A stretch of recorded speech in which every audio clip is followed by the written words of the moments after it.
Hi, everyone. Welcome. My name is Wendy Sachs, and I'm a member of the board of Plant Powered Metro New York. And welcome to our monthly series, Cooking with Chef Carole. We have an exciting afternoon ahead for you. But first, an introduction. Plant Powered Metro New York is an organization that empowers people to achieve better health and overcome chronic disease through a whole food, plant-based approach to nutrition. We offer evidence-based education, resources, and support to create community and inspire change. Together with a wide network of grassroots leaders, organizers, and educators, we raise awareness about the dramatic health benefits of whole food plant-based nutrition, empower individuals to make their own lifestyle adjustments, as well as lead projects that spark changes in food policy, practice, and food culture. Today, as usual, we have a bunch of general announcements and specific announcements. A warm welcome to all of you tuning in, including those watching the replay. And we might have some people here, I think, from the current Jumpstart. I'm not certain, but those in the Jumpstart, welcome. It's March. Lettuces, potatoes, carrots, squashes are all abundant in the farmer's market here right now. It's a little bit cold here in the Northeast, so the spring vegetables, Carole and Jim and I were just saying, are not quite at the market yet, but the last bits of winter vegetables are there, so there's a lot of nutritionally dense foods to keep us warm. As usual, we encourage you to buy organic if you can. Regenerative organic is even better, but conventional fruits and vegetables, of course, are still healthier than none. Please let us know where you're from in the chat. It's always good to know. And also, please ask all your questions in the chat. Carole usually allows time during her demo, and if not, we'll try to save a few minutes at the end for questions, and we'll answer as many as we can. And if you're enjoying our presentation, please press like or like us on Facebook or on YouTube. And again, those tuning in later, welcome. Some quick announcements. It's a super exciting month, particularly for Carole and Jim and I. Carole and I started the cooking show right at the start of the pandemic. So we are now entering our 4th year of doing the show. Back then we did it twice a month, but as things opened up, we're now just doing it once a month. So 4 years, entering 4 years, and Plant Powered Metro New York is in its 4th year anniversary this month. So as a way to celebrate, we are hosting a 4th anniversary auction. It's also a fundraiser. Our programs have just expanded quite a bit, and we're somewhat urgently needing to raise funds. So please go to the link that you're seeing on the screen, and please at least take a look at the items that we have. We have at least 50 things there that either relate to a plant-based lifestyle or just aesthetically interesting and pleasing. So please join us and please have fun with the auction. I think we need all your bids in by March 31st. So celebrate our anniversary with us at the auction. Another 3 quick announcements. I'll repeat these at the end. Tomorrow, we're doing an in-person event in New York, March Madness Cookie Swap. So those of you who love to bake and have cookies, please join us. All the information is online. March 30th, where you have our Heart to Healthy Heart series with Dr. Michelle O'Donoghue. She's particularly interesting, not just as a cardiologist, but she has a story where she's healed herself of multiple sclerosis. So it should be quite an interesting event, and she'll describe her story to whole food plant-based eating, and then of course how it all affects the heart. And Jim, who you don't see in our show today, is the wonderful host of that show. And then March 31st, we have another in-person live event in New York City at Peace Food Cafe downtown. So please join us. Please go to our website. There's a bunch of other events, but those are the highlights. So Carole, I know there's a lot to do today. What's on the menu? Oh, hi, Wendy, and congratulations to us for us starting our 4th year. I feel it's like we're having a little anniversary, and I love that. So we are in that really weird time of year where we need soup, right? We still need soup because it's winter. Whether you live in New York or I don't know, it's winter in California. They've been getting so much snow, and we need soup still, the hot soup to keep us warm. But it's also that time when we're really looking forward to spring, and the farmers markets are not quite there with the snap peas and the radishes and the English peas, but we are going to do a little bit of both today. We're going to do a spring tabbouleh, and most people know of tabbouleh as a cracked wheat with tomatoes and cucumbers, but it's a very versatile thing with a lot of mint and a lot of parsley. And we'll go into that later, but we're going to get started on our soup because it's got a lot of ingredients, and I don't want anyone to feel intimidated when they see a long list of ingredients because they all just go into the pot, and they're very simple things that hopefully you have on hand in your pantry anyway. This is a Persian soup, which is called, I have to remember, Aash-e. The word Aash, Aash-e, is a Persian word that I'm not so familiar with that I had to do a little reading about it. I've always made this soup and I just called it the grain soup. It has lentils and rice and barley and lots of herbs and spices, and it's a really delicious soup. The recipe that I first discovered it was on the blog called The Kitchen. And in that recipe, when I made it years ago, it had a lot of, it had a 1/4 cup of olive oil in it, and it had 2 teaspoons of salt. And it's taken me a little bit of time to figure out, like, how do I bring up the flavor of this particular soup without using those 2 teaspoons of salt? Because as you know, I cook a vegan meal with no animals and no sugar, oil, or salt. So it was a little bit of a challenge for me. But let's get started, and we'll go over putting in the ingredients. And like I said, I've done a little bit of tweaking. It might not be 100% Persian, my tweaking, but because we're missing a lot of the olive oil and we're missing the salt, and I'm doing the garnish a little bit differently than was suggested in the original recipe. So let's get going on this. And the first thing that we need are some onions. We need 1 large onion, small diced, and it's going to go in this pan. And this is when someone would put the 1/4 cup of olive oil into the pan and saute the onions. But we're not going to do that. I don't have any broth at the moment, so I'm just going to we need to add 8 cups ultimately to all this pot to get everything cooking, and using water in the soup is just fine. So I'm going to put these onions. The pot has been getting hot. It's on a low heat, and I hear it sizzling the minute that I put these onions in. And they're small diced. And what we're going to do is we're going to put a little bit of water, and this is what we call the water sauteing. Now, many of you have seen me do this 100 million times, but for those that are new and hitting their heads saying, what? No olive oil, how could it be? Well, it's true. We can actually, when we make the garnish, I'm going to show you that the onions actually can caramelize on their own natural sugars. But first, we're going to get this started. So I just put in a little bit of water. You never want to drown it. You don't want it swimming in water. You just want a little bit of water so that it keeps everything moving. And the minute you have to listen, and you have to make sure that nothing is sticking, because if it starts to stick, then you need to add just a little more water. And you can do water or broth. And we're going to put chickpeas actually in this soup. And sometimes I just use some of the broth from the chickpeas.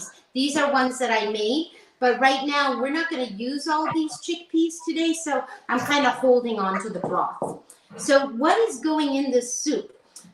we are going to put black pepper, and we are going to put the first spices that are going to go in there are going to be a teaspoon of coriander, a teaspoon of cumin, and a half a teaspoon of turmeric. Okay, so these are already like delicious, delicious spices. I always recommend coriander seeds. You can buy ground coriander, but what I like to do is I like buying the seeds, and then I like to grind it up. So the seeds actually look like little peppercorns actually.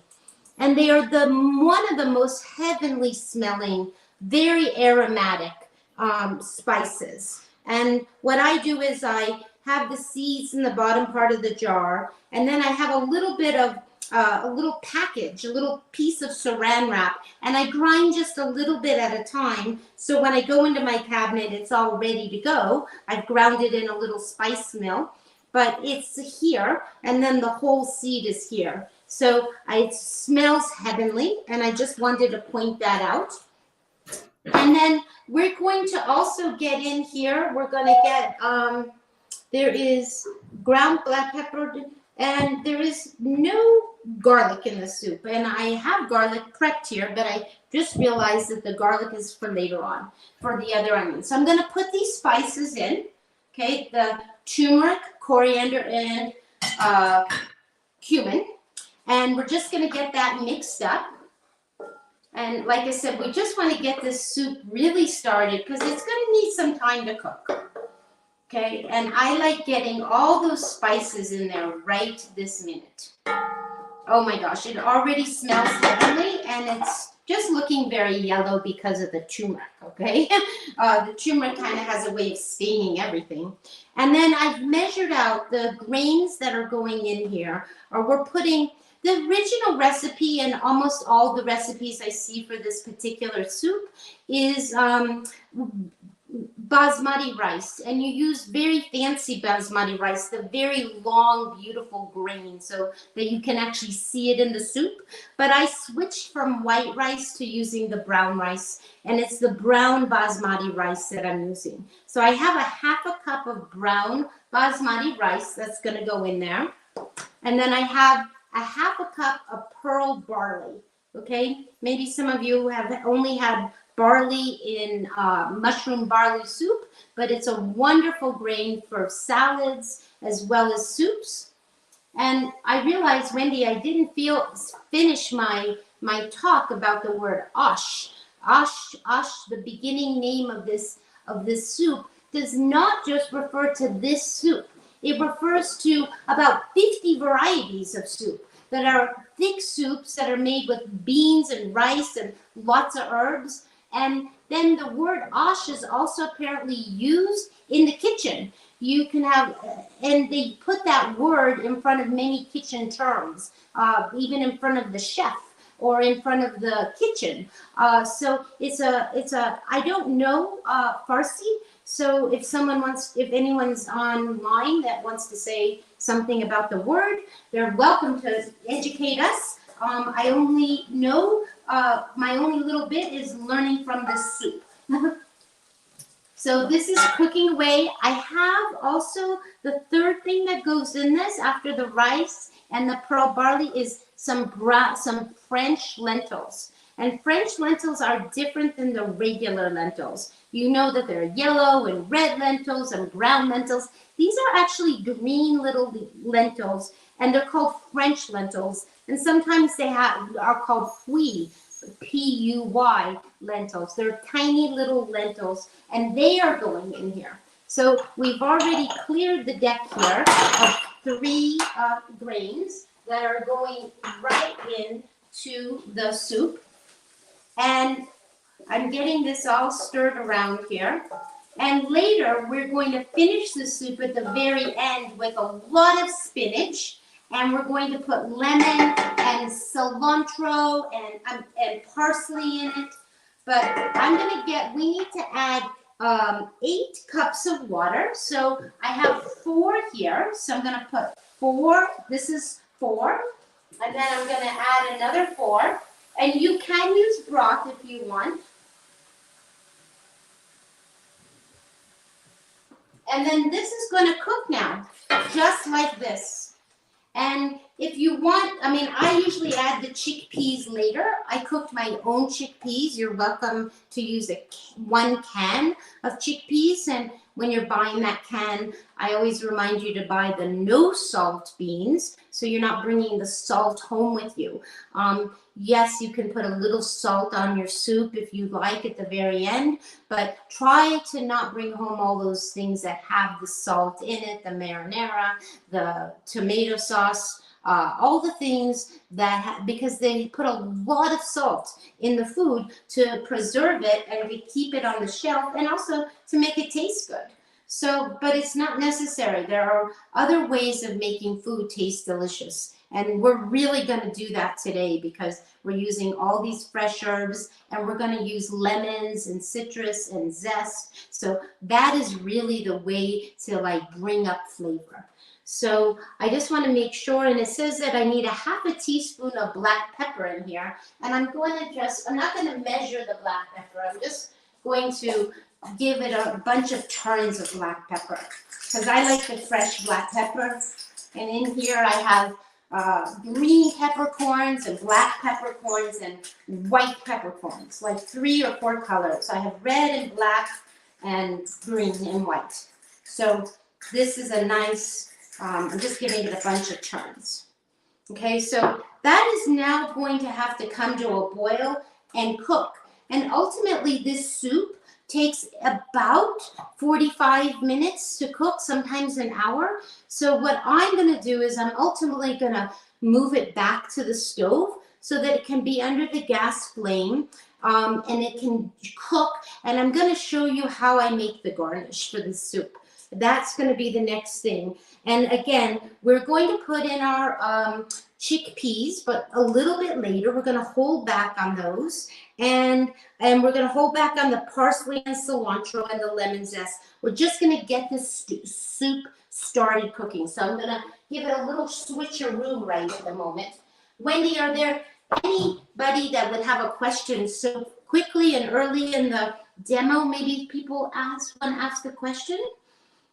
There are no questions yet, but I was curious about the white and red and green peppers. Does that come all together? Yes, it does. Yes, I don't know what it's called. I don't think it's called tricolore because it's more than 3, but you can buy the mixture. I mean, when I can't find the mixture, I want you to know that I buy a scoop of black, a scoop of white, a scoop of red, and a scoop of green. And then I just mix it in a jar myself. But it's just so pretty. It's hard for me to show you, but I really like, because each little peppercorn has a little bit different flavor. So that's what I load up in my grinder. I always have on my counter just some regular black pepper that's already been ground. And when I need a bunch of it, I just pinch it out of the little bowl. But when I really want the really good pepper flavor, I use the grinder. Yeah, it sounds great.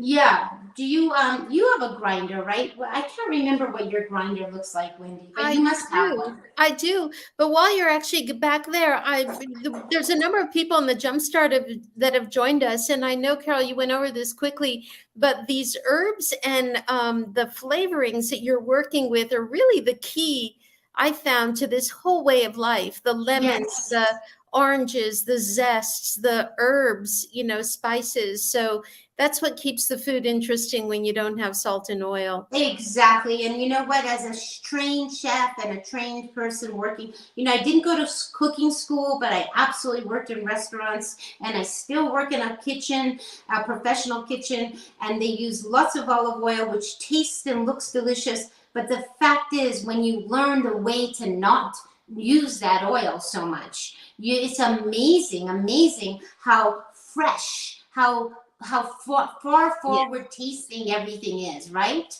Because sometimes all that oil, just like we talked about apple pie, using the butter and the sugar, what happens is it doesn't disguise what you're actually eating. And I find it to be quite amazing. I find it to be quite amazing, and sometimes people don't understand it until they learn how to do it.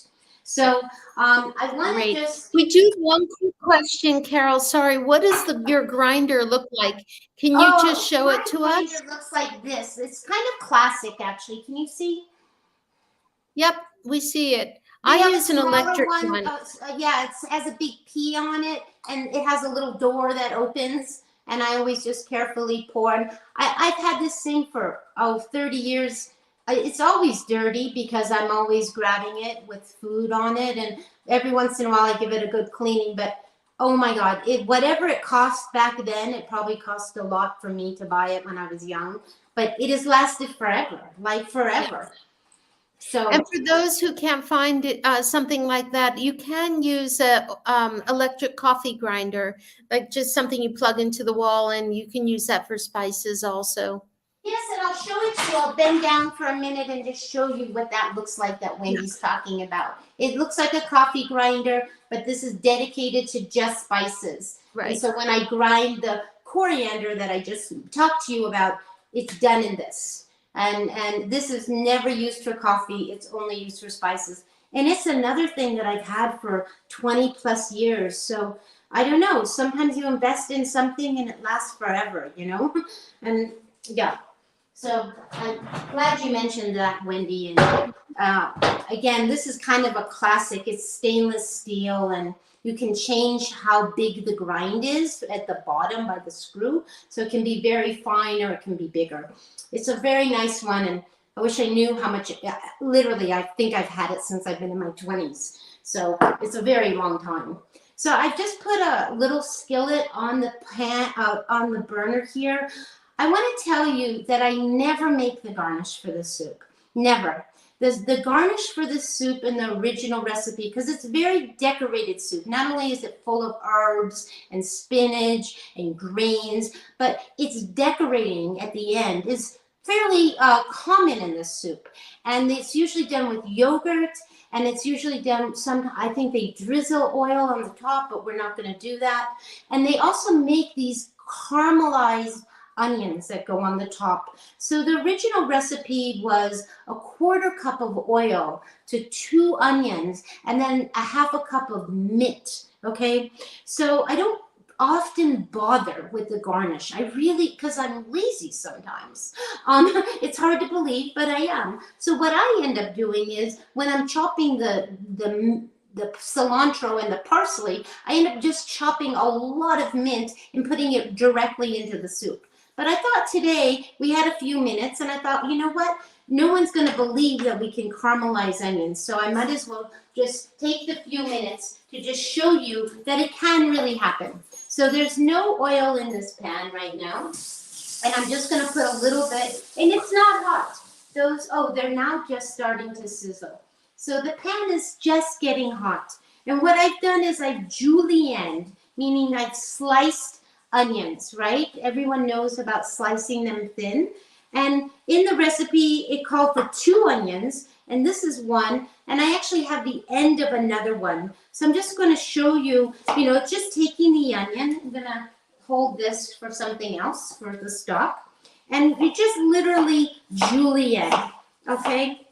Now, I might as well do as much as I want of the garnish, because it doesn't really matter if it's 2 onions. And like I said, it doesn't really matter if you make the garnish. We're doing like a little bit of extra step, but it is really part of the soup. So I'm trying to have some integrity here, even though the integrity is my own integrity.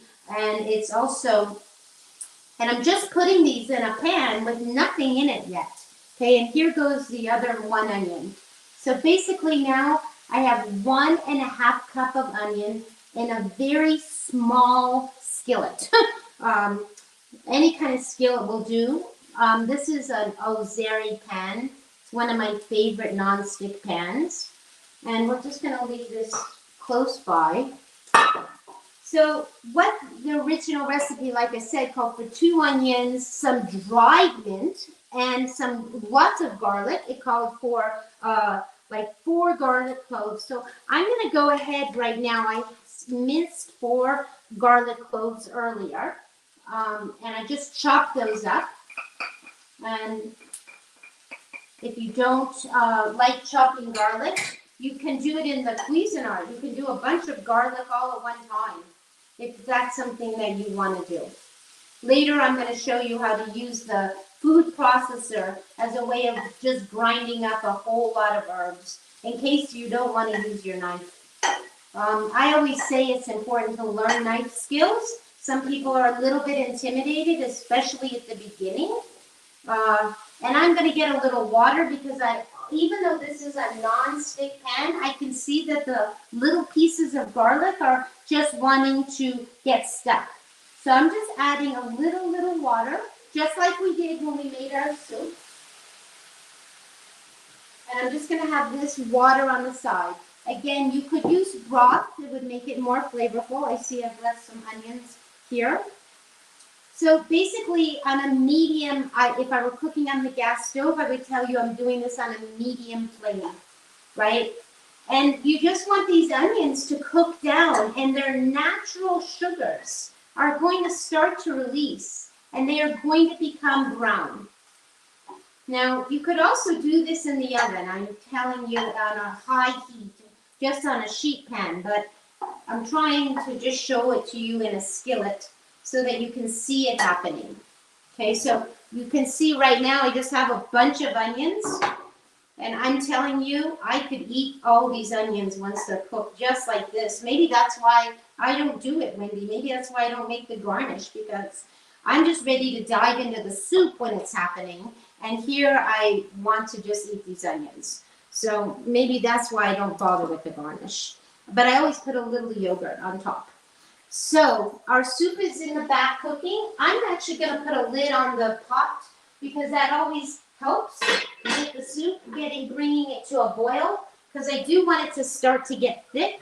And then I want to show you that what we're going to do is originally this called for dried mint, right? And you can buy dried mint in the spice section. Is it the same as your dried mint tea? It probably is. Probably could crack open a bag of mint tea if you wanted.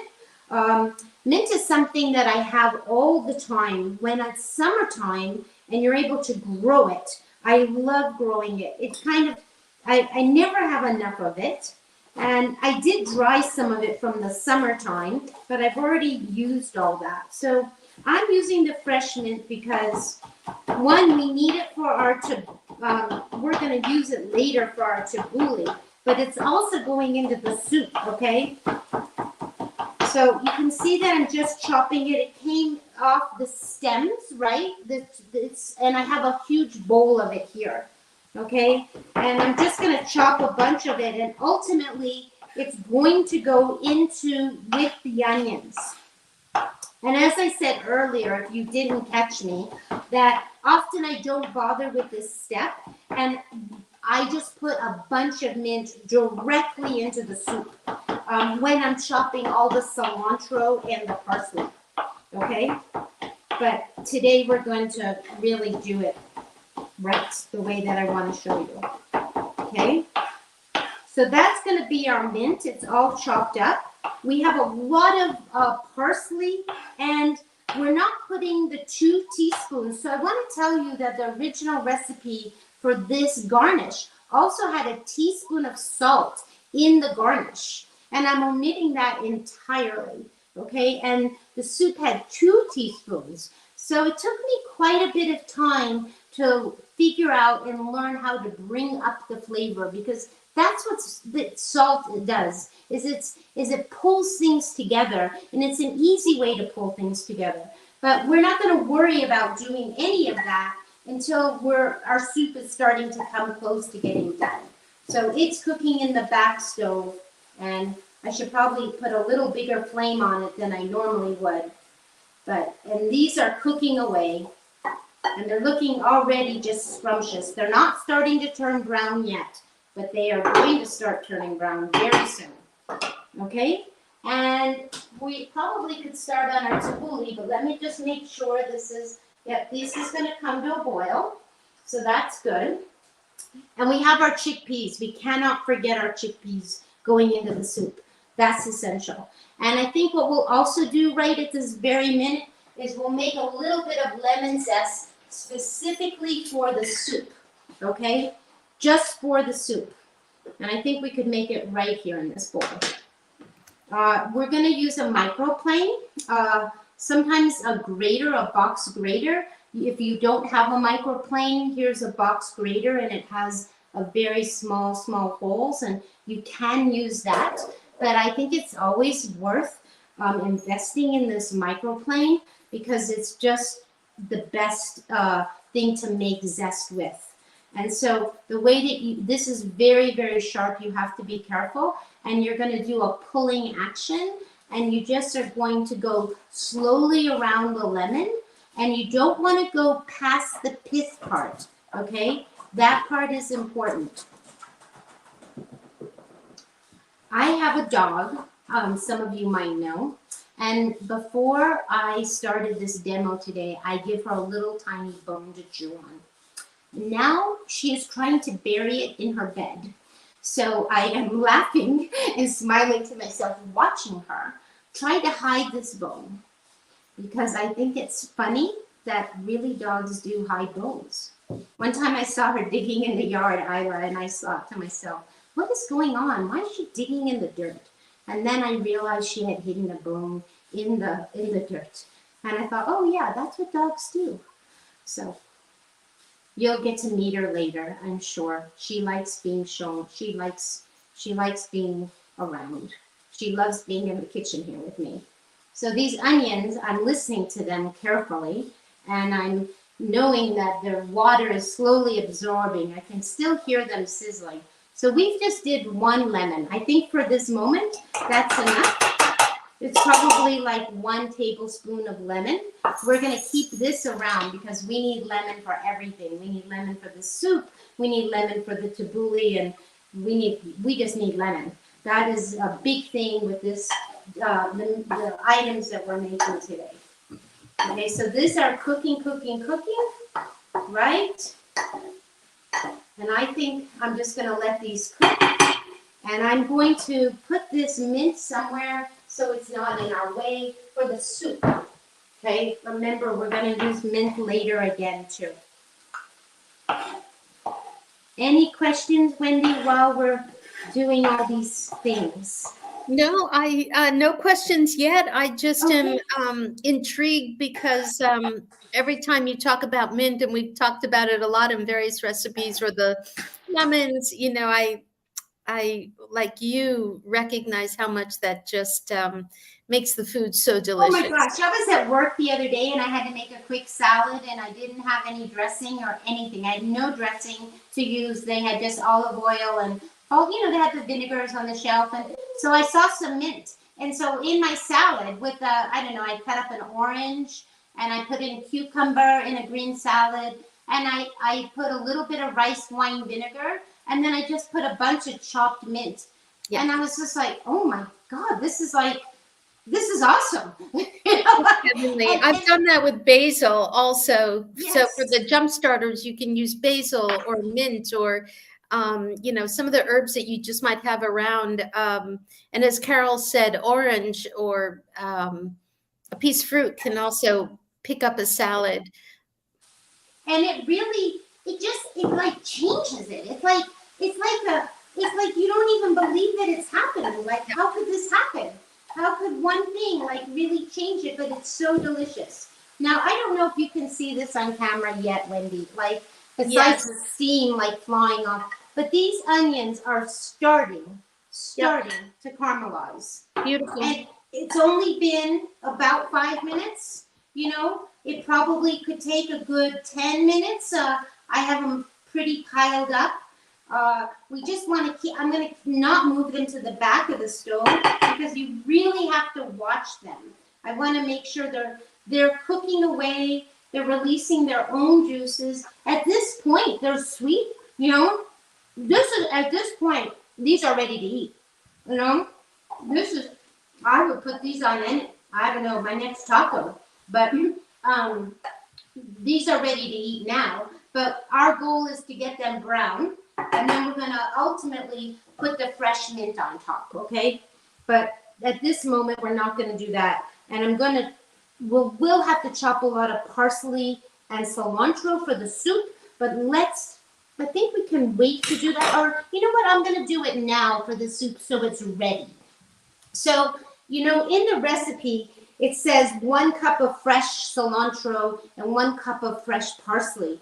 And it's really hard to know exactly what a cup is because we're all gonna punch the cup down, and the way we're gonna put it in the measuring cup is a little bit different. So I just want to tell you that it really doesn't matter. There's no time here that you can go wrong, okay? The only time you can go wrong is by not putting enough in, right? You want to have a lot. So don't think ever that you are, and I'm going to save this parsley. This would go right into my stock bucket that I have. That's usually the plastic bag I have in the freezer. So I'm not chopping this up, but I'm just going to show you like how much is a cup, right? I mean, if you punch it down, right? If you were to measure the cup, Wendy, I were to measure the cup, we're all going to do it a little bit differently, okay? It's never, ever going to be the same, okay? But it's okay. It doesn't matter. I kind of do it just by look. Like, is that enough parsley? Is that going to be enough parsley for the soup? But if you really want the measurements, let's say that's going to be your 1 cup, okay?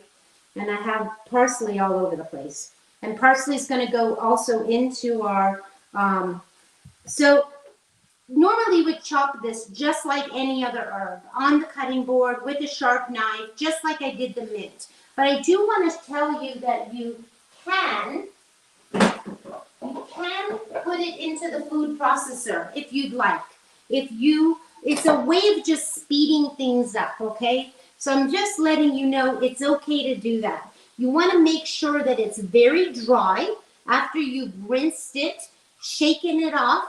Maybe you have to dry it with a towel, okay? And I'm seeing that these are cooking. They are getting brown. They look delicious. I'm just adding a little more water so they don't stick to the pan. And we're going to get our cilantro, which I started to get a minute ago here. I'm a little overwhelmed because everything that we're doing today has fresh herbs. So many fresh herbs that this is why you can never have enough. So this, again, we're measuring out 1 cup, right? I guess I could use a little more. And I don't know if you know this, Wendy, I don't know if you do this, but you can use the stems when you're cutting things up. The cilantro I use all the time, the stems. You just have to make sure that they're not like hiding dirt, right? Exactly. Because they can have a lot of dirt in them. So as long as you clean them up really well, you can use those stems. I don't know, some people don't know that and just stop cutting and then don't use the stem, but you can. Do you do that, Wendy? I do use the stems, and I do dunk them in water to make sure I get the leeks and the stems from the cilantro in particular, I find can get very dirty. So yes. I'm super careful. And we're going to use spinach too. And that's like another like really dirty vegetable, right? Yeah. Most people buy spinach in the plastic container and it's already washed 3 times. But really, like when I'm teaching people like how to prep spinach, and if you get a bunch of spinach, you want to, cut off their stems. And then you want to rinse it in a big bowl with lots of water. And then you drain that water. And then you do that 2 more times. Because you really want the spinach to be really, really clean. It harbors. It loves to hold on to the soil.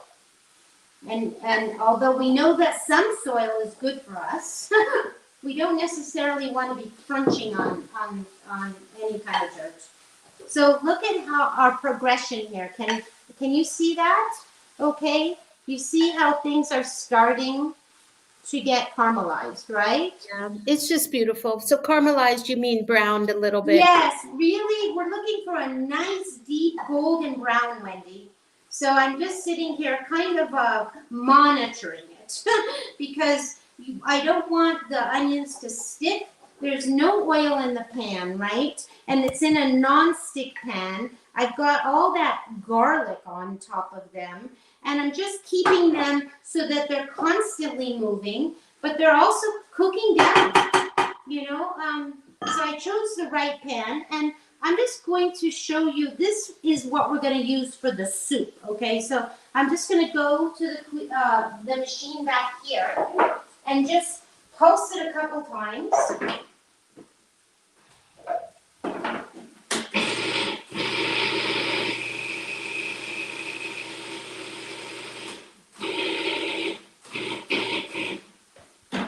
So that's our very fast way.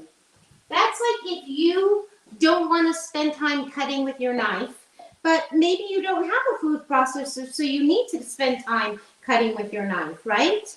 So either way works, okay? I just want to show you that this is the speeded up, fancy, fast way of getting all these herbs ground.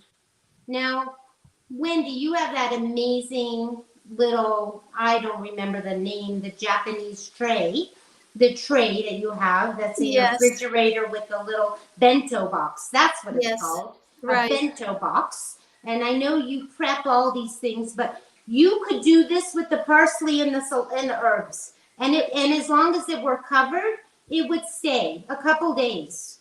So it's if you such a want great to do idea. that, now that I think of how many times I've eaten with you in that bento box, I've never seen you do any grinding of cilantro and parsley, and that way you could have it for your potatoes or your salad, or I don't know, whatever you want to put it on. It's such a good idea. Usually I keep the herbs in water, just in a jar filled, you know, yes, I do halfway the up same. with water. I do the same like you, like this. Yep. And then with the basil, just so you know, because it's so delicate, I actually put a plastic bag over it.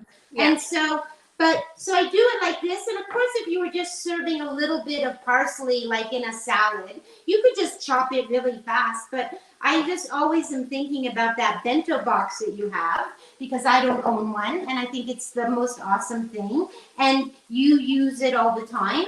And look at how many herbs we just chopped. We didn't even have to spend time at the cutting board. We just chopped away in the food processor.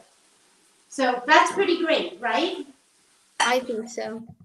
So, and these are wanting to stick, so I'm adding just a little more water. I can hear, you know, I'll talk about this all the time, that you have to use all your senses when you're in the kitchen. You must watch, you must listen, you must smell, you must taste. And I can hear in the back that soup is boiling. So I want to make sure, because the cover is on, that it's not going to boil over. Oh, it's boiling like crazy, so that's good. I'm happy about that. I'm going to leave the lid off now because it's boiling. And I'm kind of cooking it maybe a little faster than I normally would cook the soup, but I really wanted to cook as much as possible. Soup takes 45 minutes to an hour to cook.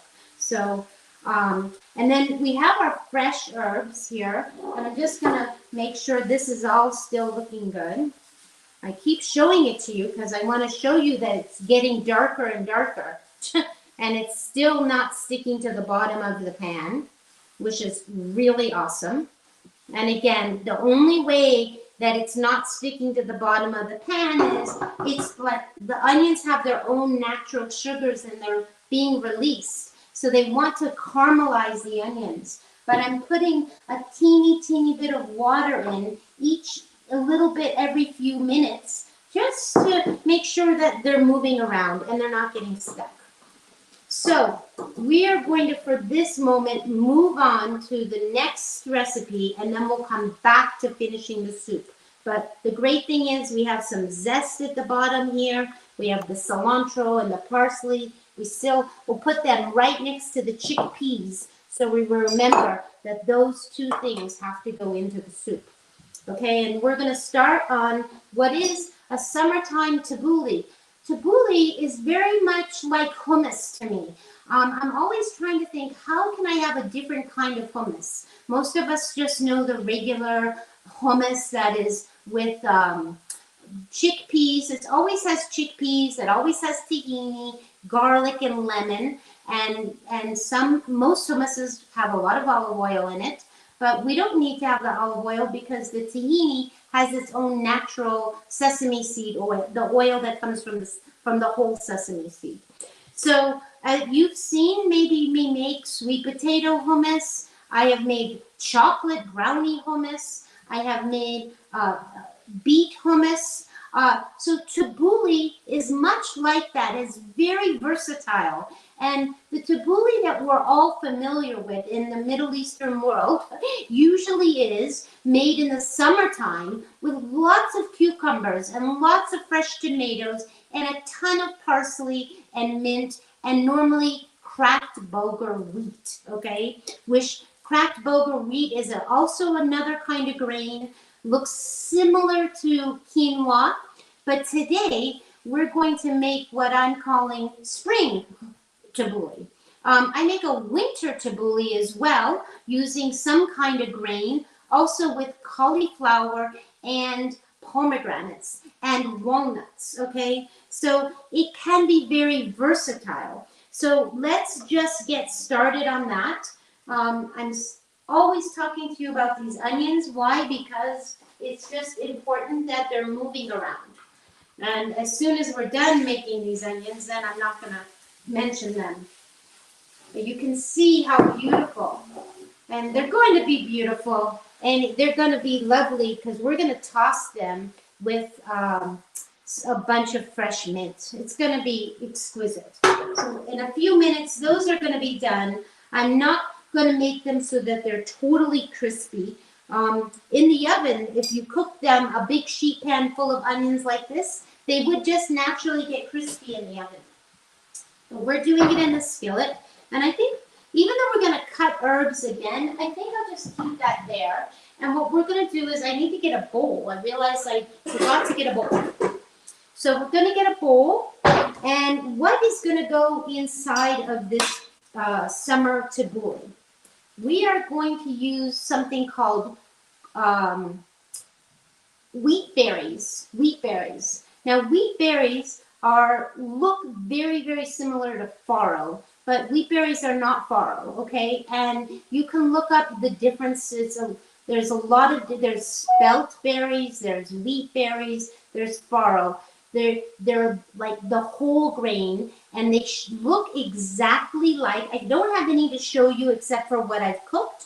They look exactly like little pieces of rice, a little bit like arborio rice. I do have some farro. Oh, maybe I have a few wheat berries I can show you. Just a second. I have just a very few because my little trick in the cabinet when I run out of something is I leave a few in the jar to remind me that I'm out of it.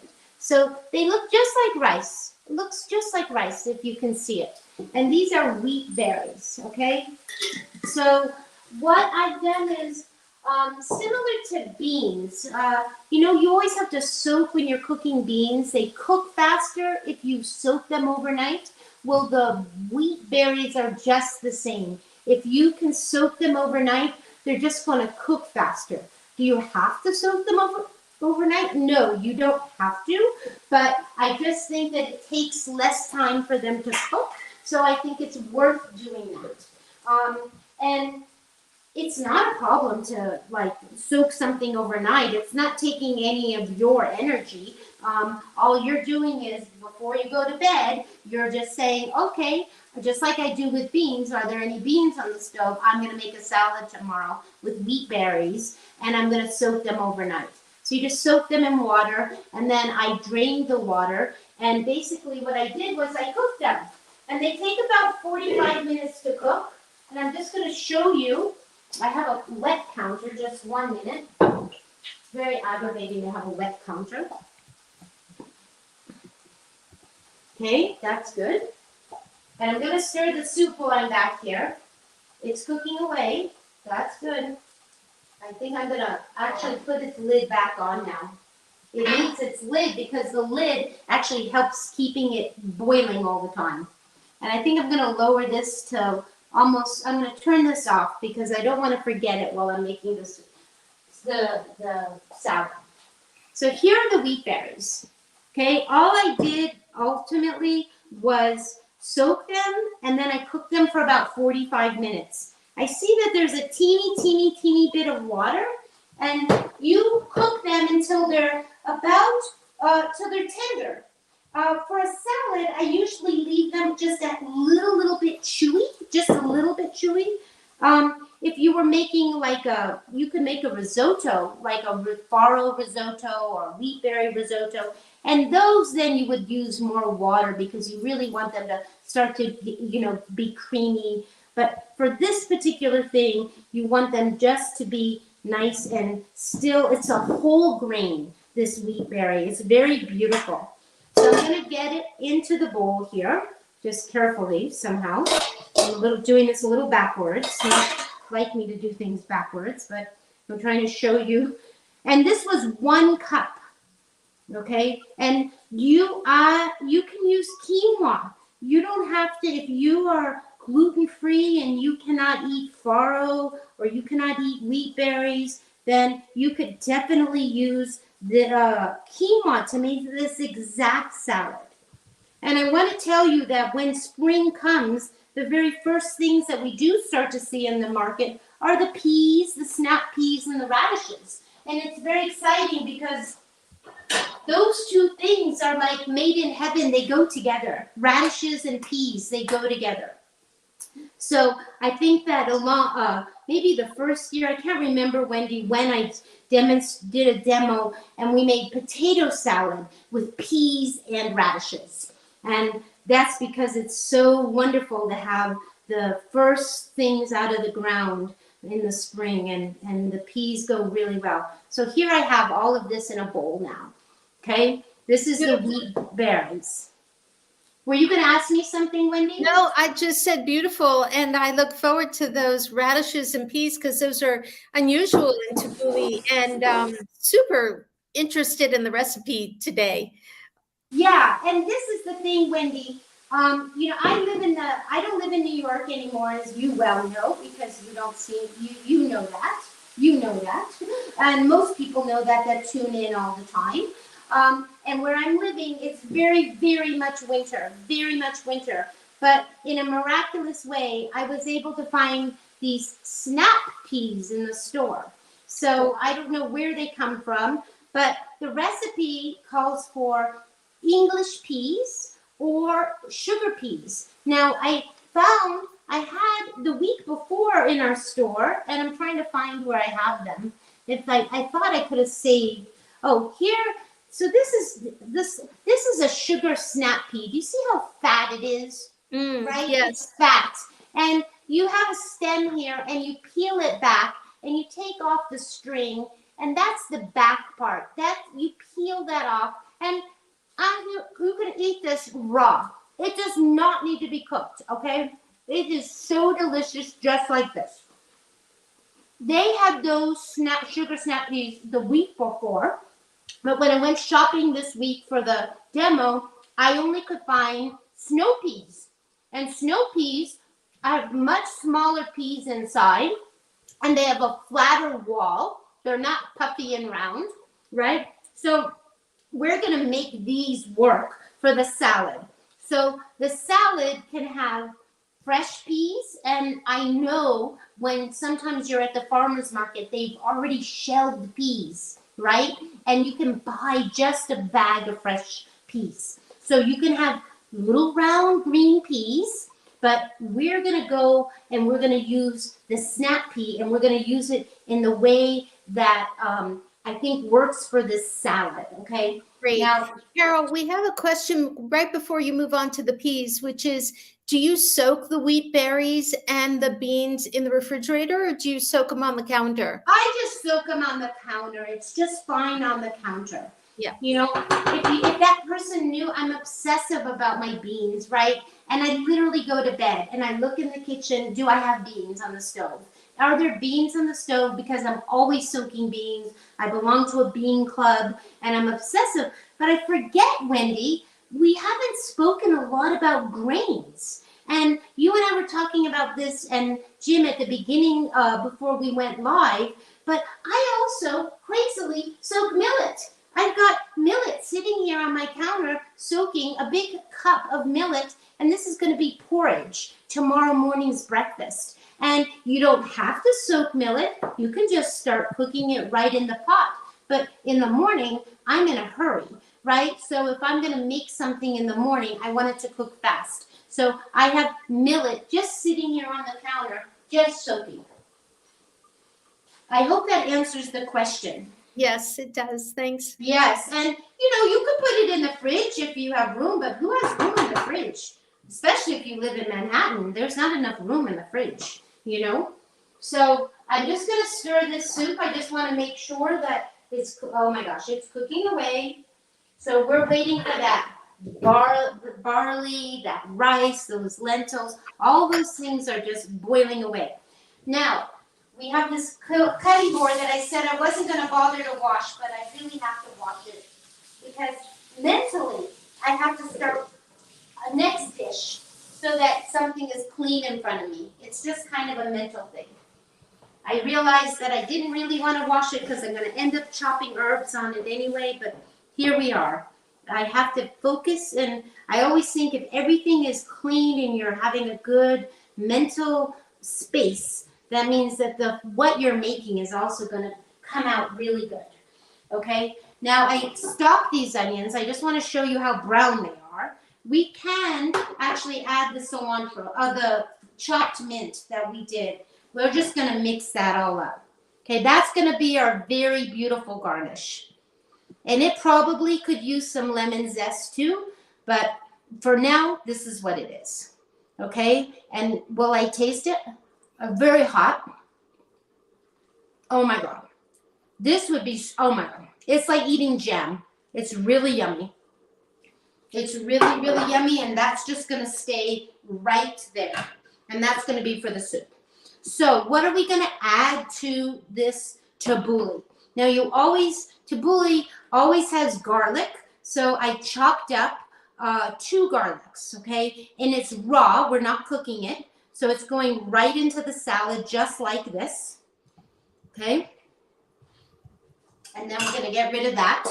We are going to have 1 bunch of scallions. And I saved one here, somewhere here. This is a scallion, right? Everyone knows what a green scallion is. They come with a rubber band around it, maybe usually about 8 to 10 in a bunch. So I chopped up a bunch.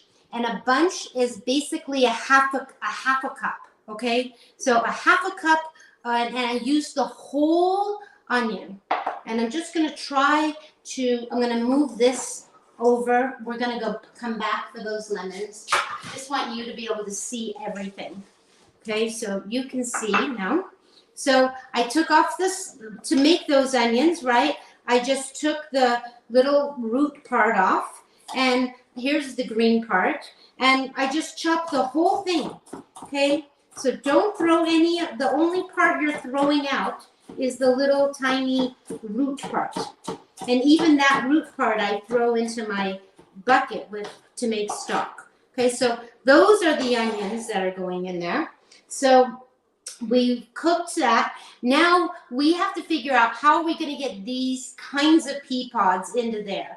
I don't want to leave these pea pods whole. And again, I recommend you using English peas, or you could use the snap peas. We're using the pea pods. So what I did, and it doesn't matter, I just want to tell you, you can eat these raw, okay? I said that once already, but I'm just going to reiterate it again. You can eat them raw. But if you're going to cook them, the way that you want to cook them is you want to take off their strings, right? You want to take off their backs so they grow like this. You can see exactly, they hang on like this, and you pluck that off and you take the back off. Now, sometimes the back is not tough and you can get away with leaving the back on and not worry about it at all. It's just that once in a while, it can be tough. And if you haven't taken it off, then you're just having to pull it out of your mouth later on, okay? So what I did was I blanched these pea pods. And what does that mean? I got a pot of water onto the stove. I brought it to a boil. And then I put the pea pods whole into the pot of water for 30 seconds. Literally, they turn another shade of green, bright green, right in front of your very eyes. And the minute they start to turn bright green, even if it hasn't been 30 seconds, it's been 20 seconds, you literally take them to the sink, you drain them into a colander, and then you put some ice on top. And what does the ice do? The ice stops them from cooking, okay? Because you don't want them to be, they don't need to be really cooked. So what I'm doing here while I'm talking to you is I'm kind of piling them up like this. I'm kind of just bringing them all because somehow I want these pea pods in here because I don't have any fresh English peas. And I'm just going to cut these into small pea slices, okay? And I want to do a bunch at one time. So I just kind of, see, look at how many I've gotten. Here's a pea, a snap pea mixed up. And look at the pricing when you're shopping. If you have snap peas and snow pods right in your same store, they charge different prices for both things. So buy whichever one you want, but buy the least expensive one for sure. Now, sometimes the pea is actually coming out of their pod. It's right here. See, there's the pea. But I'm going to use the whole thing. And we're just chopping away here. And how many do I suggest that you have here? A half a pound. That's how much I bought when I made the salad, is a half a pound. Okay, so let me get some more here. I blanched a bunch of these because honestly, when I'm not making the salad, I love these just sitting on the counter and I just snack away. I'm lucky that when I get them from the market, that they actually get home. Because sometimes I remember buying them at the Union Square Market when I lived in New York. And I would eat them the whole way on the train. They would be gone before I even got home. So they are a wonderful snack. And I'm just cutting away here, thinly slicing them so that they're just like that. And that's all going to go into the tabbouleh. Okay? Now we have to do, it's a lot of cutting, right? But that's okay. That's why I say if you can find the fresh peas, that is ideal. Now someone's going to ask, I know, can we use the frozen peas? Well, you certainly can, okay? I always have frozen peas. I think they're delicious. Those frozen vegetables are really good because they go right from the, ground and they process and they freeze them. And sometimes the fresh, my mother, I remember, used to serve me these little LaSure baby peas from a can. And I almost wish if she were still with me, I would say, Mom, the freshest peas, if you had to buy them, would have been the frozen peas. If you didn't have, access to fresh ones all the time, would have been the frozen ones. So I'm definitely encourage using frozen peas. But the whole point about this, using these, is to use the fresh ones because it's springtime and there's nothing nicer than using the actual pea pod or the fresh pea. Yes. There is a question. You're using wheat berries and the fresh peas and the radishes, it looks like, which is an unusual kind, or feels to me like an unusual tabbouleh, but also I know it's delicious. Would quinoa or any of the other grains work as well? Or is there something about the wheat berry that is sort of denser? No, I actually, maybe Wendy, because you have to read all those chats and you have to look at all those things. That is what I started the whole thing off with. And I said, you absolutely don't have to use wheat berries. You could use any kind of grain you want. My friend Nina makes the yummiest tabbouleh, with quinoa. she makes, and I think she just uses the beige, but I think it'd be beautiful to use the tricolor. I actually have a bag of that right here. Right here, the tricolor quinoa, and it's the white and the red and the black, and it's beautiful grain. And if you're gluten-free, you can be even eating the wheat berries or the farro, any kind of grain. But it's nice to use this because it's something that we don't talk about very much. So, Yep, so does that answer that question? Yes. Good. And there's a question about the Bean Club. Do you want to just quickly describe it? The Rancho Gordo Bean Club? Yeah, I talk about it so much, I try not to talk about it because I feel like I bore people because I'm an endless person of talking about beans. The Bean Club is, so there is a bean store in Santa Rosa, California. And actually up in, Santa Rosa, Napa, in the just north of San Francisco. And they're called Rancho Gordo. And they specialize in regular beans like chickpeas and black beans, but they have a huge amount of heirloom beans. And so they have a thing called the Bean Club, which is when 4 times a year, you get sent packages of beans, and you never know what's coming in that quarter, and you get these beans, and then you have them for the next couple months. And like I said, you can get regular chickpeas or pinto beans, but you get amazing beans that you've maybe never heard of from Oaxaca, from different places, all heirloom beans, and they're just amazing. They're so fresh. I mean, they're dried beans, but they cook up well, and you can tell how fresh. And I made black bean soup with some beans from them the other day, and I kept saying to my friend, these are the blackest black beans I've ever seen, because often black bean soup sometimes looks a little gray, but these beans were like black as black, and it just was beautiful. So and Carole Klowanski mentioned this in the chat and says hello, by the way. Welcome, Carole. He hasn't missed a show yet, which is pretty fun for us. But on the Bean Club, there is a waiting list.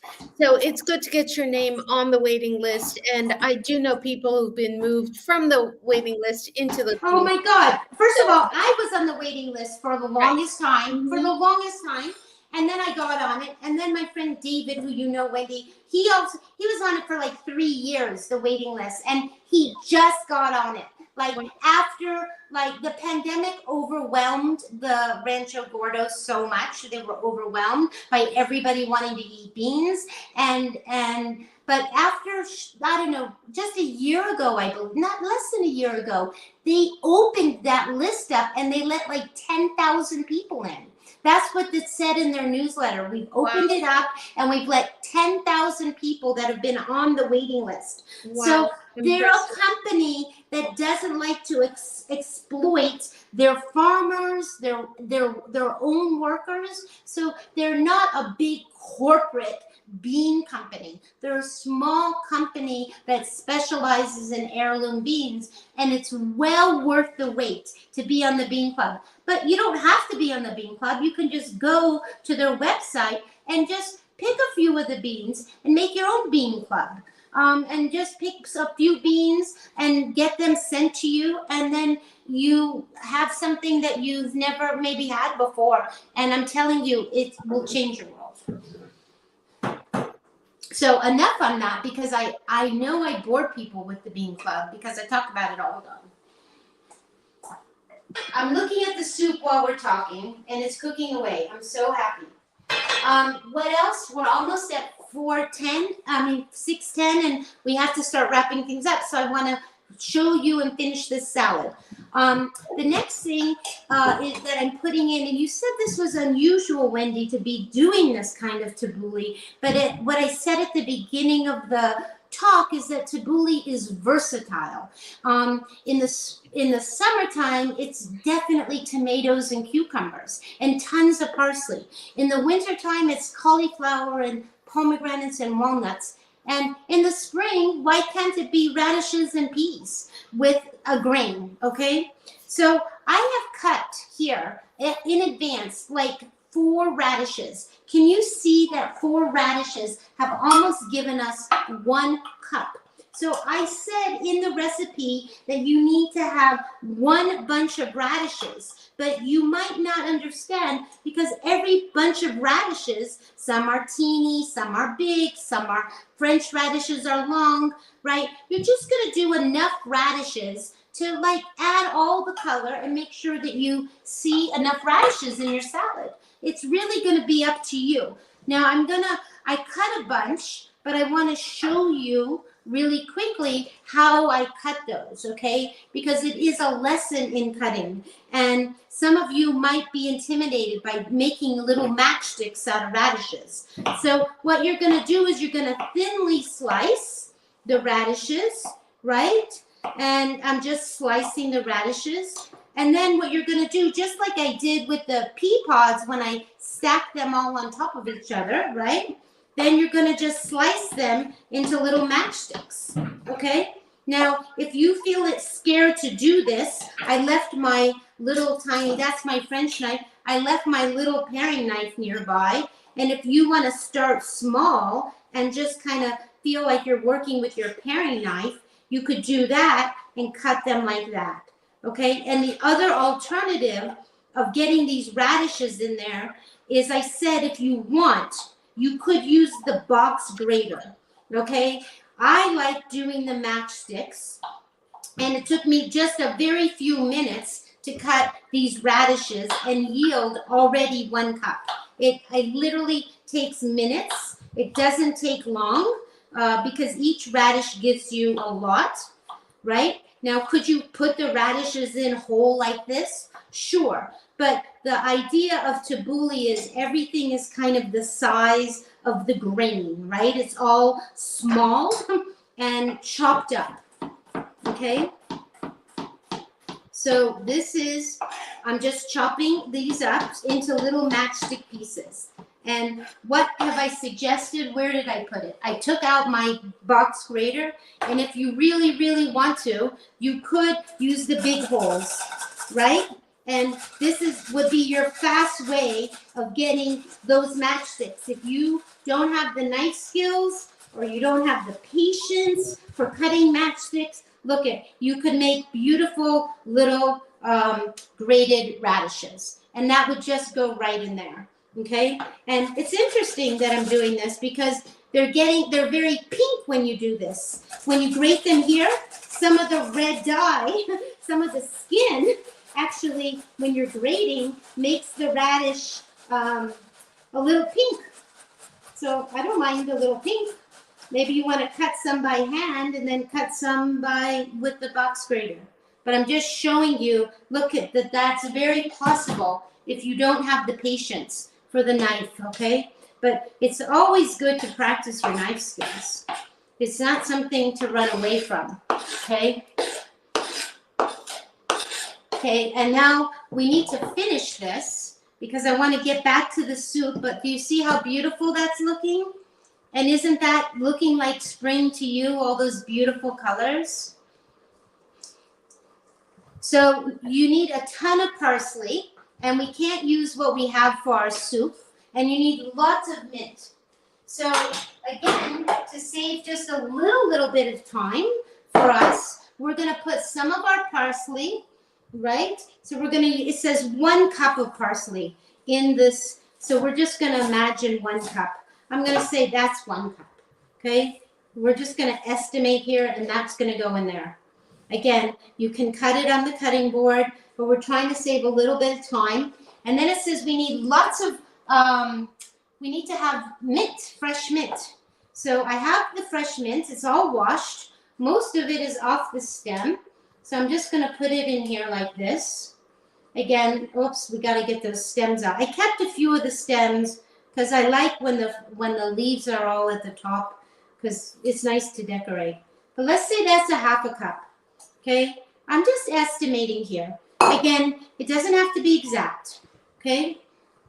And I'm just going to process this in the food processor. And I'm going to pulse it.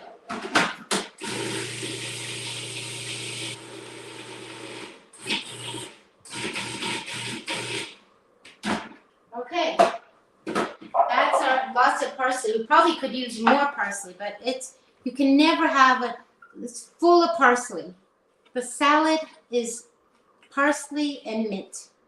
And again, this is another salad that often has quite a bit of olive oil, but we're not going to put the olive oil. Okay, so we're going to toss that. Going to get rid of that. We don't need that anymore. I'm going to move this just for now, just for this moment. And we need to have some lemon juice, and I'm also going to put some zest. Okay, so very similar to how we're going to finish our salad, our soup. So we have lots of freshness coming from zest and juice. Okay, and that is going to make it taste so fresh in your mouth. And I have two kinds of lemons here. I don't think you'd be able to see it on screen, but if you're living, especially in California, you can get the Myers lemons, and they're really wonderful. The difference is this is like a regular lemon, and then the Myers lemon is a wonderful deep dark yellow, and it's not as acidic, and it's a wonderful, wonderful, you can really tell the difference between a Myers lemon and a regular lemon. And I encourage you that if you see a bag of them, the Trader Joe's used to have them all the time when I lived in New York, during the season when they were, and it's time now for the winter. It's time now for, and what I'm going to do is I'm going to get this, I'm going to just cut this lemon open. And then we're going to squeeze some juice, get the juicer, and we're going to squeeze some juice on the salad. I'm going to do one whole lemon. And I always save this, and I put it right into my water and use it for just drinking, just making the water taste good. And I also clean my copper pots with these. So a little bit of salt and a little bit of lemon juice makes your copper really shiny. And I have a number of pots that need to be shiny. So I just had a lemon in there, so I mean a seed. Okay, and we have our lemon zest, and then we need some fresh black pepper. So we're going to use this. And this salad can be room temperature, or it can be room temperature or served cold. Either one. I particularly don't like it so cold, and I like it just the way it is, just like this. Okay. So we're omitting the olive oil, but it's still going to be a delicious salad, right? It's still, and the other things, I think I recommend this. I say that if you want, I don't know if I say this here, actually. I'm looking in the recipe. You can put, there's a thing called sumac. We're going to use it in the soup, actually. But sumac is a bark, and it's a spice, and it's got quite a bit of lemon flavor. And I'm just going to put a little bit of sumac in here. You don't have to, but I think it's lovely. And if you ever felt like something needed a little bit of salt in a salad like this, you could just use a little pinch of any kind of pepper. Beside the black pepper, you could use a pinch of cayenne pepper. That would be another way. So look at this salad. It's totally beautiful. And I'm going to just taste it to see if it's, oh my God. I'm not supposed to say, talk while I'm eating. It's so yummy. I'm going to put it here, and we're going to look at that salad. It looks so beautiful. It looks so colorful. I can't wait till you hold it up even a little closer. You have a question, which is, have you ever added beans to the salad? Not to this salad. I mean, it's, you can add beans to anything you want, practically. Beans go in everything from brownies to soup to salads. And You could add, I think what would be beautiful is some chickpeas. Would be lovely in this particular salad. Maybe white cannelli beans you could add, but I think the chickpeas would be beautiful. And normally when you serve tabbouleh, you would have some hummus, you could have some baba ganoush. It's part of the table full of all these different beautiful kinds of spreads. And this salad is, and so I'm going to just show you the salad, Wendy. Oh my gosh, it looks absolutely great. Really hearty too. And really filling, right? Really wonderful filling. So what I'm going to do now is we are going to finish up and we're going to wrap up because we have to. And I'm just going to bring the soup back to our neck of the woods here, it's been boiling like crazy. Now it's been boiling so much that it doesn't even look like soup anymore. Look at almost all the water has gone out. So what's important is to add some more water because you want it soup-like quality. Now remember I said we needed to add 1 can of chickpeas, and a can of 1 15-ounce can is about 1.5 cups. So what I'm going to do is when I'm pouring and I'm just roughly estimating the chickpeas, because you can never have enough chickpeas, I'm just going to pour the water in as well. So I'm going to put 1/2 and then another 1/2. Whoa, that got carried away. And then I'll make less. Okay, and then I wanted to save a little bit of this juice, but that's going to go in there.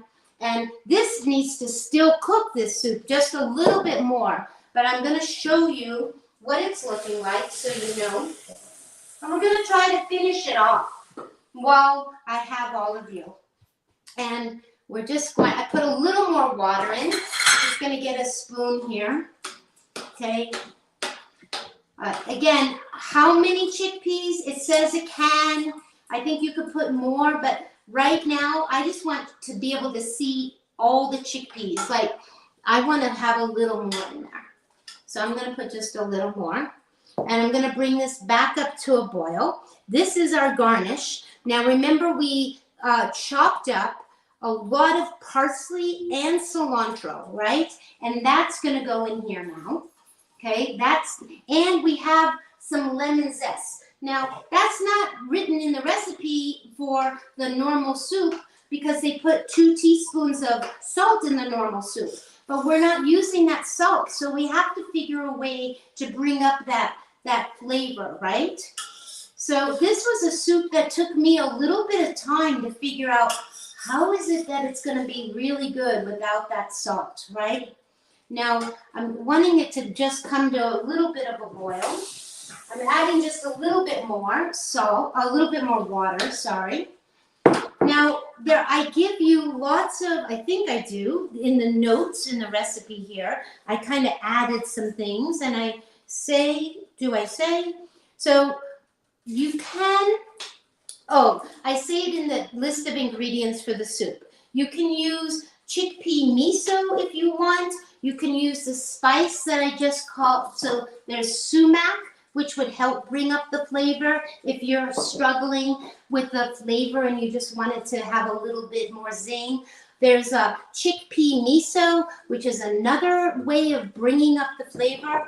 So right now, what I want the soup to come to a boil, and I'm also going to add, I'm going to add 2 cups of spinach. So I'm just going to say that every 1 handful is a cup of spinach. I've got a lot of spinach here. It's all washed, 3 times washed. I have baby spinach, and I also have a mixture of big leafy spinach. So I'm just going to get this torn up a little bit, right? And I'm waiting for the soup to get back on this burner, meaning to the heat to come up so that spinach can cook a little bit. And I'm going to start, Wendy, to it's going to come to a boil in a minute. I'm going to put it in a bowl. But I know, Wendy, you always have some announcements at the end. So if you could go to those announcements or any questions now, and then when you come back to me, we'll serve up the soup. That will That give sounds like the, a great idea. For the jump starters, I'm not sure if you're at the week yet where you're adding greens, so this might be a little ahead, but you can see how easy it is at the end of a soup or at the end of a stew to just add in those extra greens, which we all know are so vital for our health. But in the meantime, back to Plant Power Metro New York, and I am going to repeat the announcements from the beginning. We are having our 4th anniversary celebration, and as part of our celebration, we are doing an auction. So please go to the link that is on the screen, and there are well over 50 items. They've all been vetted. They're people within the community or items themselves that have been donated to us. We are trying to, or we are raising funds for our ongoing programs. If you, for whatever reason, don't want to participate in the auction, always feel free to donate if you've enjoyed the show and want to give any small amount or a large amount. We try to keep our programming fairly free for the most part. Sometimes we have to charge for if we're paying other people as well. But in order to do that, we do fundraise from the community. So please join our anniversary auction. Let me just see if there's something to say. With more than 50 items, there's sure to be something for everyone, from art to photography to concert tickets to a conference, the NHA conference, National Health Association conference, and cruise credits. There's often vegan cruises, and you can get a credit for that. A genealogy consultancy, computer training. Place your bids by March 31st. And then coming up tomorrow in person in New York, we have our March Madness cookies swap. So you can go online, Plant Powered Metro New York, and find those details. They're very fun. March 30th, we have an ongoing monthly series called Heart to Healthy Heart. And Dr. Michelle O'Donoghue will be the cardiologist who will be speaking to. And as I mentioned at the beginning, she's got a really interesting story because she healed herself of multiple sclerosis. So that should be really 2 topics, heart and autoimmune disease. And then March 31st, in person in New York, we're gathering. We're trying to do a few more in-person events to really foster community here. We're at the Peace Food Cafe. It's a luncheon, Peace Food Cafe downtown, 12:30 to 2. And for those of you who are not in the city, we have a bunch of other things online. So please join us virtually or in person. Carole, before I give all the last things, do you want me to keep going? Do you want no, I think we're good. I mean, I can come back and just serve it up and we can finish. And unless you have anything else to I will just say that our next show with Carole is on April 16th, Sunday, April 16th. And if any of you want to reach out to Carole directly, you can find her on Instagram at Veggie Vanguard. And you can, of course, find us at Plant Powered Metro New York website. Also, a huge thank you to Jim Spellos, who's behind the scenes on the show and we couldn't do it without him. And Alan Smithy, who's also behind the scenes with Carole sometimes. So that's it. I want to just say, Wendy, like the soup needs to cook probably another 10 to 15 minutes. Okay? But I'm serving it up anyway. Why? Because I want to show you what it looks like when it's technically finished, right? And I'm going to just show you, I know we're putting it in the bowl, but I want to just show you how green it looks, right? It's got, and it's, the spinach is still cooking down, right? And there's all those herbs. It's a herbaceous soup. It's got cilantro and parsley. And so I've put the soup, and I know that things are done. I tasted it. The lentils are cooked. The rice is cooked. The barley. It's just that I want the spinach to cook down just a little bit more. Just so it's not, it's bright green at the moment. And it looks beautiful. The soup looks beautiful. And the way that we're going to finish it here, I'm just going to put a little more in the pot here. in the bowl, right? And then we're going to put a little dollop. I have some plant-based yogurt here. We're going to just put that on top, right? I like putting, you can put Aleppo pepper, cayenne, whatever, any little spice. I like putting just a little bit of that on top, just a little bit. Again, you probably would normally garnish it with a little oil, and I'm not doing that. And then remember, we have these beautiful onions, these sauteed onions, and I'm gonna also put those right in the middle, like that. So Absolutely that is beautiful. that is our soup. You absolutely could omit the onions. You don't have to do that step at all. It's not necessary. The onions are covered in garlic and fresh mint. And if you're not going to put the mint and the onion, I would put a little bit of mint in the soup, okay?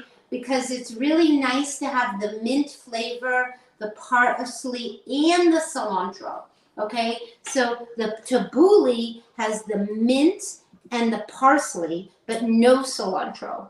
And the soup is going to have everything: parsley, cilantro, and mint.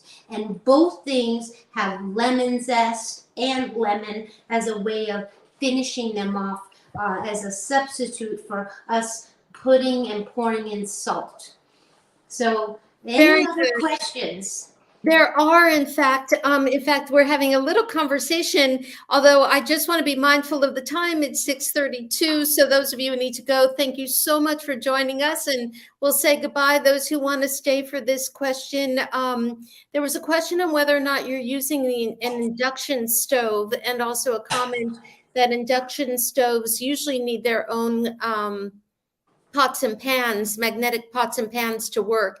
Is yours an induction stove? No, it's not. It's not. In fact, I have cooked on induction stoves before, and I know they're all the rage for some people, but they can, just like you've just said, you can only have certain pots that go on an induction stove. So this particular thing is just a countertop burner, and it's just electric. And I have it because the stove is behind me, and I can't have my face towards you and speak to everyone. So this is a matter of convenience. Do I love the gas stove? For me, I can't imagine. You know, when I lived in New York, or I would get an apartment anywhere, I'd be like, "Oh, you have an electric stove? I'm sorry, that's a deal breaker. I can't live there." You know, so I really do like the gas. You can control the heat so much, you know, very, very low, very high. And I hope everyone's learned a lot. We're in that middle time, like I said, between winter and spring being right around the corner. Maybe some bulbs are coming up by wherever you are. Maybe they've come up already. I'm still experiencing quite a bit of snow where I live, but the daytime seems sunny and bright. So I look forward. I know Passover will have happened when we meet again, and probably Easter too, actually. So happy holidays to everyone. Wendy, we're starting our 4th year, and congratulations and mazel tov to both of us. Thank you so much. And I will wrap up. A big thank you from Plant Powered Metro New York. I did want to say, if you want to reach Carole directly, she can be reached at Carole with an E at theveggievanguard.com. Also on her Instagram page, she also has pictures of food sometimes she's making during the week. And then please join us for this event and other events at Plant Powered Metro New York. Sorry we went a little over today. Love having you. Join us next month. Bye, everyone. Bye. Bye, everyone.